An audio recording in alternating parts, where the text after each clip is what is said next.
இந்த பிராமிங்கிறது சிவன் கோயில்களில் சப்த மாதர்கள் கூட இந்த சாமி இருக்கும். தனியாக இருக்கக்கூடிய சப்த மாதர்கள் கோயில்லையும் இந்த சாமி இருக்கும். மாதர்கள்னு சொல்லுவோம், சப்த கன்னிகள் இல்லை, சப்த மாதர்கள். அதில் இந்த பிராமிங்கிற சாமி இருக்கும். அதுக்கு அடையாளம் என்ன அப்படின்னா 4 தலை இருக்கும் இந்த பிராமிக்கு.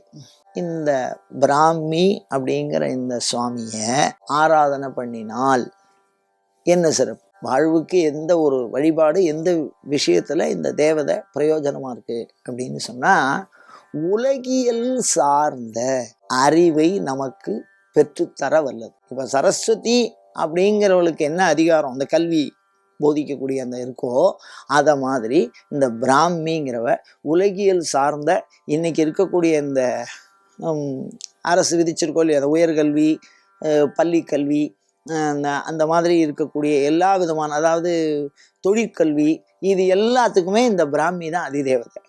இந்த சாமியை நம்ம கும்பிட்டோம்னா நல்ல ஒரு அபிவிருத்தி வரும், அந்த ஞானம் வரும். அது மாதிரி வியாபாரம் பண்ணுறவா இதை கும்பிட்டா நல்ல வியாபாரம் அதிகமாகும். அது சம்பந்தமான நுட்பம் நமக்கு தெரியும். அதில் வரக்கூடிய நஷ்டங்களை தவிர்க்கக்கூடிய அறிவு நமக்கு வரும்.